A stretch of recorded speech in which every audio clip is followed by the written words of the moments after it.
बिस्मिल्लाहिर्रहमानिर्रहीम। अस्सलाम वालेकुम डियर स्टूडेंट्स। आज का हमारा जो टॉपिक है that is ionic product of water. This is in chapter number 8। Chapter number 8 में आयोनिक प्रोडक्ट ऑफ वाटर को हम के WB कहते हैं। ठीक है, आयोनिक प्रोडक्ट ऑफ वाटर को क्या कहते हैं? KWB कहते हैं। कहता है pure water. This is a very, अब हमने केमिकल इक्विलिब्रियम की जो एप्लीकेशंस है एक्चुअली वो स्टडी करनी है। ठीक है, केमिकल इक्विलिब्रियम या डायनामिक इक्विलिब्रियम कब स्टैब्लिश होता है? जब प्रोडक्ट्स जो हैं वो बैक रिएक्टेंट में कन्वर्ट होते हैं।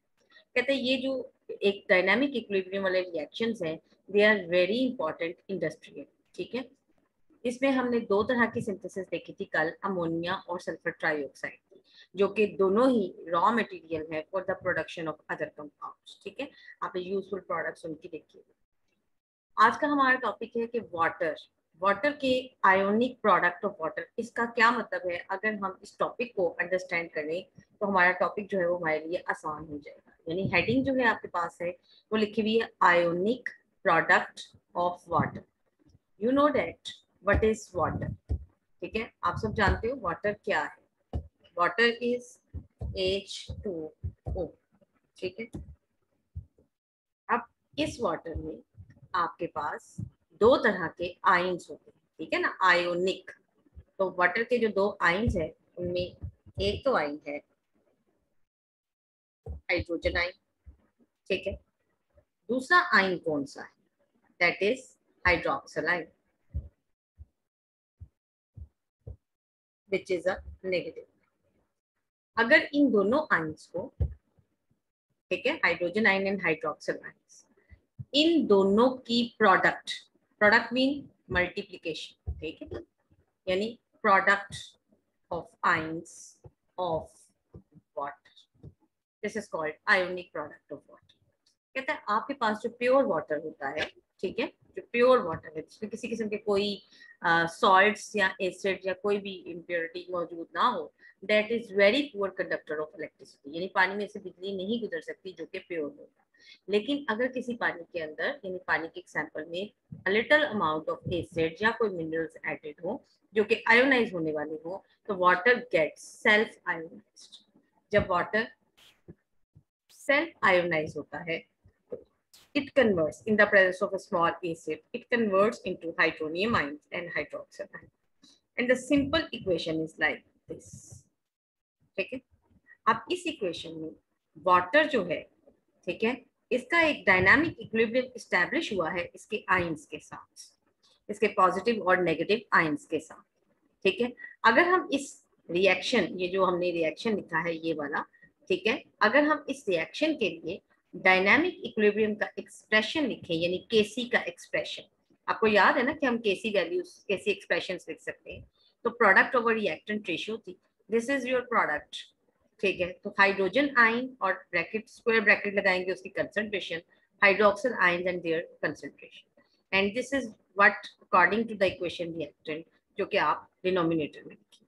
ठीक है, जब हाइड्रोजन आयन, हाइड्रोक्सिल आयन और वाटर की कंसंट्रेशन को हम चेक करते हैं तो केसी, यानी केसी की जो वैल्यू हमारे पास आती है दैट इज 1.8 इंटू 10⁻16। यहाँ पर यूनिट्स लगा दी गई हैं moles per decimetre cube. Now what is this mole per decimetre cube?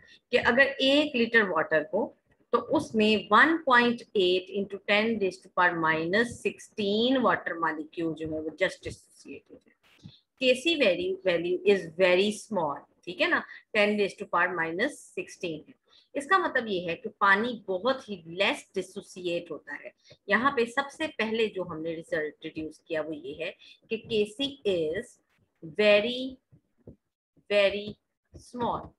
ठीक है, और अगर केसी वैल्यू बहुत ही स्मॉल है तो इसका मतलब है कि आपके पास जो वाटर की सेल्फ आयोनाइजेशन है वो बहुत ही लेस। ठीक है, तो अगर आपसे कोई पूछे कि अब सेल्फ आयोनाइजेशन ऑफ वाटर कैसी है, तो हम कह सकते हैं कि केसी वैल्यू वाटर के लिए बहुत ही स्मॉल है, जिसकी वजह से आपके पास जो है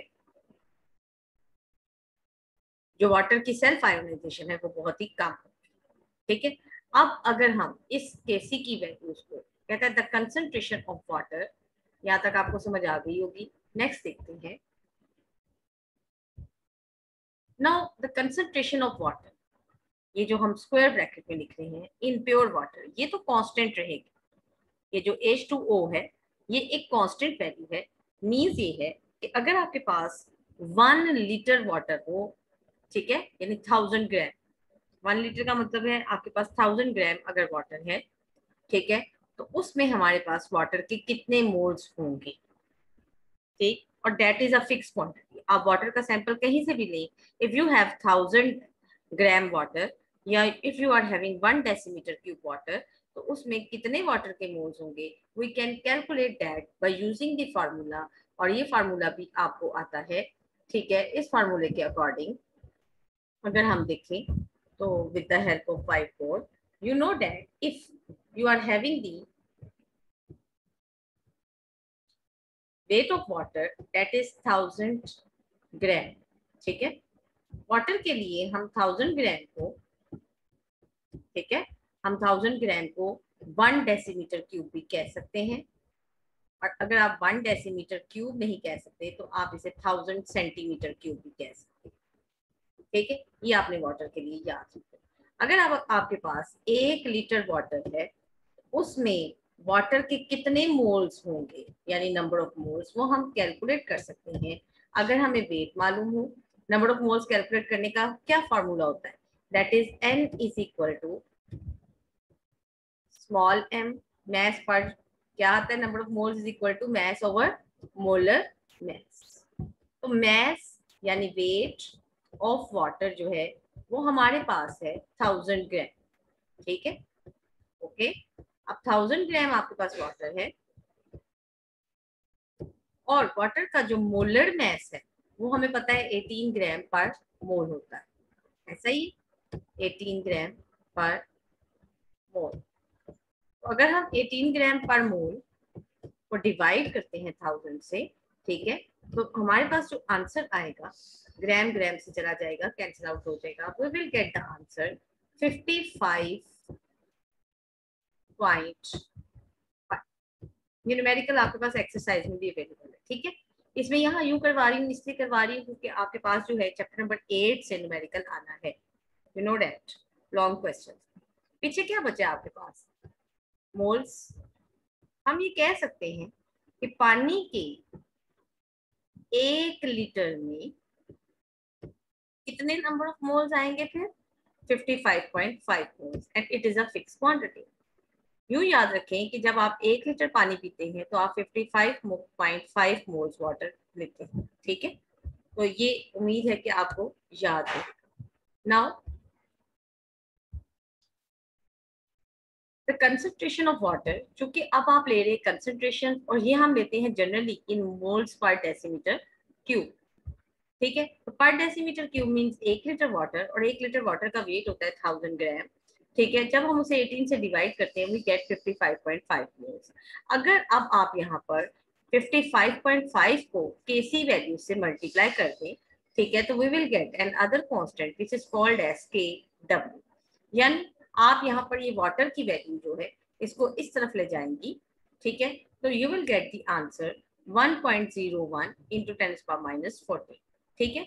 यानी यहाँ से हमारे पास ये जो केसी है, अगर हम इस केसी की वैल्यू को, ठीक है, अब केसी है आपके पास, इसी इक्वेशन को आगे यहीं पे लिखती हूँ ताकि आपको समझ रहे।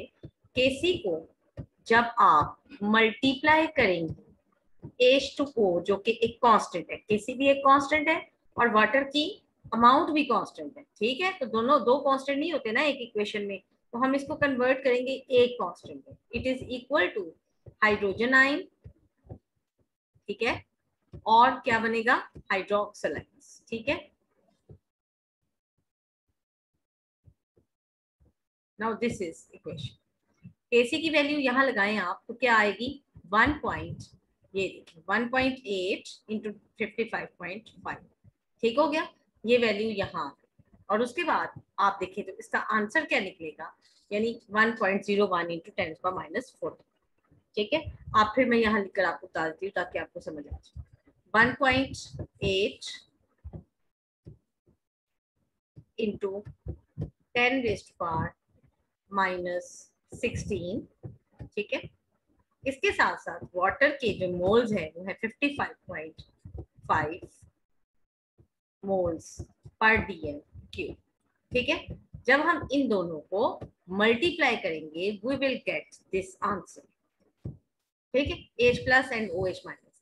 ये बच्चों H प्लस और OH माइनस क्या थे? These are the two ions, hydrogen ions and hydroxyl ions. और ये दोनों आपस में क्या कर रहे हैं? मल्टीप्लाई हो। तो ये मल्टीप्लाई हो रहे हैं मींस इनका प्रोडक्ट बन रहा है। तो ionic product of water, this is called as KW। यानी H plus and OH minus को हम क्या कंबाइनली लिख सकते हैं? KW। तो KW जो है वाटर के लिए उसकी क्या वैल्यू आ रही है? 1.01 into 10⁻14। This is called KW of water at 25 degree C।